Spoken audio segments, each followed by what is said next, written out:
Selector मैं मोहसिन नकवी साहब के आने से, चेयरमैन साहब के आने से पहले दौर में रहा, तनकीद से कभी नहीं घबराता। मुझे वैसे भी चैलेंजेस एक्सेप्ट करना पसंद है। मैं उनमें से नहीं जो जान छुड़ाते हैं। We have one of the best teams. I think अगर हम अपने पूरे पोटेंशियल पे खेलेंगे तो मुझे नहीं लगता कि हम लोगों को कोई भी जीतने से रोक सकते। इस तरीके से बांग्लादेश को भी उन्होंने किया, अगर परमिशन नहीं तो कोई इशू नहीं। मुझे लगता है कि मेरा जो रोल है उसी पे रहने दें, फिर खबरों में आ जाऊँगा कुछ ना कुछ कह के। 2024 से T20 वर्ल्ड कप से अब तक अगर बात की जाए, इस नए रोल और अगेन तनकीद होगी, उसके लिए तैयार है? देखिए, मैं तनकीद से कभी नहीं घबराता। अगर किसी को तनकीद करनी है तो वो ज़रूर करे, लेकिन वो मेरे काम पे करे।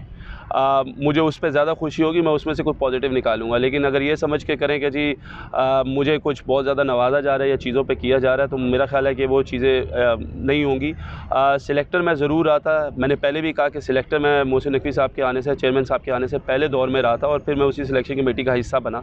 और उसके बाद जब सिलेक्शन नहीं अच्छी हुई तो मैंने उस चीज़ को एक्सेप्ट किया कि ठीक है, वर्ल्ड कप में टीम आ रही है, तो वो मेरी उसमें से I was one of those, उन 6 सिलेक्टर्स में से। सो मैंने अपनी वो ज़िम्मेदारी कबूल की, क्योंकि अगर आपसे कुछ बुरा हो जाता है तो उसको तस्लीम करने में कोई बुराई नहीं है।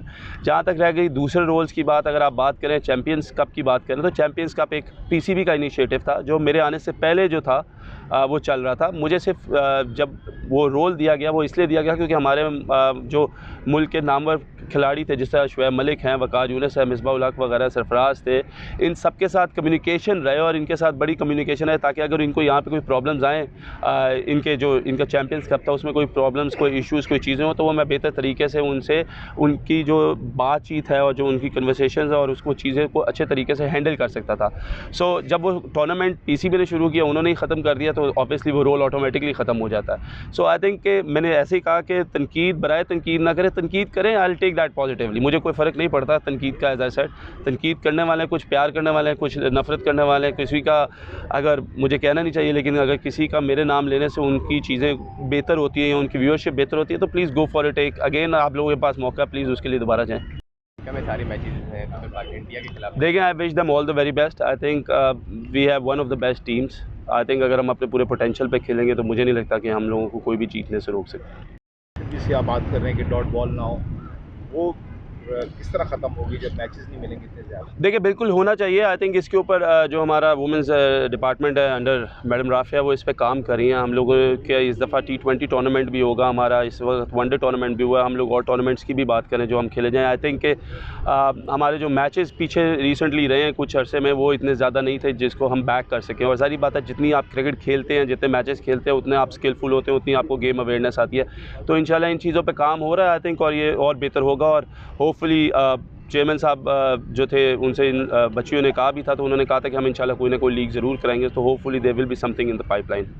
द प्रॉब्लम्स है कि हमारे ऊपर से शायद रन्स हो जाते हैं, लेकिन उसके बाद डॉट बॉल परसेंटेज इतनी है कि जब आप एक तरफ से डॉट बॉल्स खेलें तो दूसरा बैट्समैन ऑटोमेटिकली जो है वो अंडर प्रेशर आ जाता है। सो नाउ अगर आप इनको देखेंगे खेलते हुए तो यू विल सी कि इनकी जो रनिंग बिटवीन द विकेट है उस पर बहुत ज़्यादा काम हुआ है। इनको इंटेंट दिया गया कि ये दे हैव टू रन, इनको सिंगल्स करनी है, इनको स्ट्राइक रोटेशन करनी है।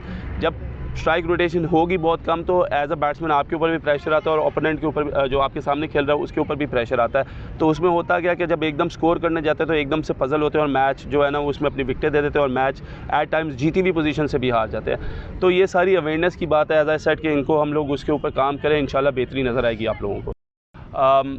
आप लोगों को पता है कि यहाँ पे पाकिस्तान वुमेंस क्रिकेट टीम का कैंप लगा है। ये पहली दफ़ा ऐसा हुआ है कि ये जो कैंप है वुमेंस का स्पेशलाइज्ड कैंप है।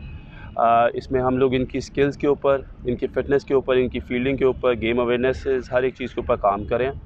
इस कैंप में टोटल जितनी प्लेयर्स हैं वो उनका जो नंबर है वो 36 है। और जितनी भी ये प्लेयर्स आए हैं इन लोगों को हमने पिक किया था डोमेस्टिक की परफॉर्मेंस से और इंटरनेशनल क्रिकेट में जो ये खेलनी हो इनकी परफॉर्मेंसेस से। यहाँ पे उनको लाने का मकसद ये था कि कहीं ना कहीं हम लोगों को जो इंटरनेशनल स्टैंडर्ड है उसको मीट करना है।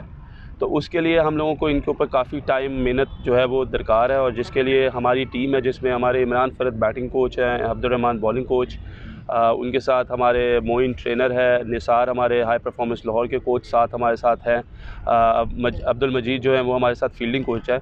तो ये हमारा एक ग्रुप है, उमैद आसिफ बॉलिंग कोच है। तो हम लोग सारे जो यहाँ पर आए हैं, इस कैंप को हमने दो हिस्सों में डिवाइड किया है। एक हम सुबह 7:30 बजे से लेके 12:30-1 बजे तक सेशन करते हैं और उस सेशन में हम लोगों ने ये जो 36 लड़कियाँ हैं इनको हम लोगों ने 3 ग्रुप्स में जो है वो डिवाइड किया है, जिसमें से यहाँ पे हम उनका रोज़ एक प्रैक्टिस मैच कराते हैं आपस में।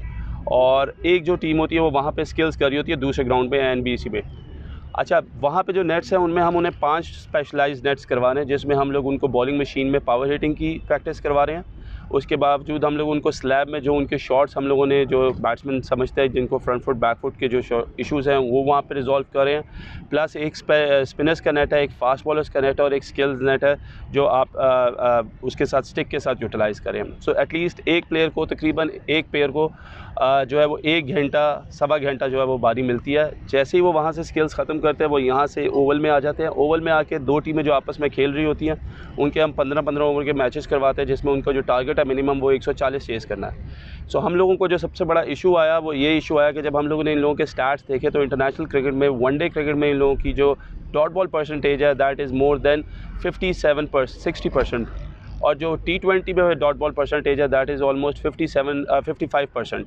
सो वो हमारे लिए एक बहुत बड़ा इशू था, क्योंकि अगर आपको क्रिकेट में जाना है और आज की जदीद क्रिकेट खेलनी है तो आपकी ये जो डॉट बॉल परसेंटेज है, रेशो है, इसको कम करना, तो उसके ऊपर स्पेसिफिकली हम लोग जो है वो काम कर रहे हैं। और इसमें हम लोगों ने जो अंडर 17, अंडर 15 के बच्चे हैं वो भी बुलाए, उनके साथ भी रेगुलर हम 20-20 ओवरों के मैचेस करवाते हैं और हम इनको इंशाल्लाह प्रिपेयर कर रहे हैं फॉर द बेस्ट। आने वाला एक टूर है साउथ अफ्रीका, उसके लिए और आने वाले जो आगे इनके टूर्स हैं उनके लिए हम लोग इनकी प्रिपरेशन कर रहे हैं। होपफुली हमें थोड़ा सा टाइम दरकार लगेगा, लेकिन इंशाल्लाह ये जो बच्चे हैं ये बहुत स्किलफुल हैं और आई होप कि जो हम इनको जिधर पाकिस्तान के लिए देखना चाहते हैं और जहाँ पे इनको पाकिस्तान के लिए जीतना है, इंशाल्लाह हमारी पूरी कोशिश है कि इन लोगों को उस तरीके से तैयार करके पाकिस्तान के लिए ये लोग सारे अपना नाम रोशन करें। अच्छा, कि वो किस तरीके से बांग्लादेश को भी उन्होंने किया, अगर परमिशन नहीं तो कोई इशू नहीं। मुझे लगता है कि मेरा जो रोल है उसी पे रहने दें, फिर ख़बरों में आ जाऊँगा कुछ ना कुछ कह के। बड़ा चैलेंज है।